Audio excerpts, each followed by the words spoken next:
So if you're trying to learn to watercolor, but you're getting muddy colors in your paints, you probably have issues with complementary colors. And I'm going to show you complementary colors for a few reasons. The first reason is that it will help you just paint better and not get those muddy colors. But the second reason is that generally when you learn how to mix colors, it helps you to not have to buy as many paints so you can save money.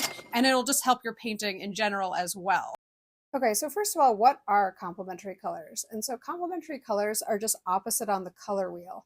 And because they're opposite, they basically neutralize each other. So it's like if you paint them into each other, like I'm doing right here, you end up getting kind of a more neutralized version. And so sometimes that can work really well if you're trying to tone it down, but sometimes it can get muddy. So to show this, let's look at the yellow. So I'm painting in my yellow, and you always want to start by going from light to dark. So if you started with your darker color, it's just going to like kind of blend into it. And when you paint your color, notice what happens if it's wet, right? So the first one was wet on wet. The second one, I'm trying to do some glazing where you kind of go over to show the shadow. And then the third one is I'm putting it adjacent. So when you put the colors that are complements next to each other, you actually kind of make the colors pop a little bit more. So it's a strategy that you can use sometimes if you want something to kind of stand out, you can put its complementary color next to it.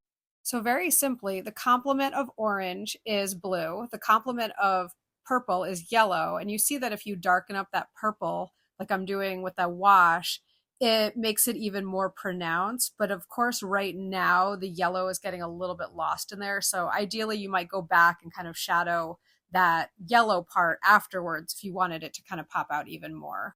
And now here I'm just showing you what would happen if you take your yellow and you want to apply the complementary color to make a shadow. It actually makes a really beautiful shadow there. So you can use it effectively. It doesn't have to just get muddy all the time. If you use it sort of just a little bit, it can work really well.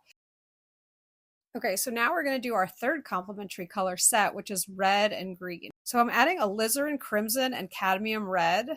And I'm going to show you again what happens when it's wet on wet and you add green to it. And this is the viridian green.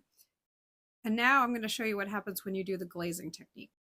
So for this, you're going to take your viridian green and you're going to add it to your red circle, and that's going to give it a nice little shadow. And now for the last one, I'm just showing you what happens when you put them next to each other. And remember, when you put complements next to each other, they actually kind of help each other pop out. So if you ever want something to pop out more, actually putting its complement next to it can be an effective way to do that. If you enjoyed this video, please hit the subscribe button, like the video, and leave a comment, and I'll see you next time.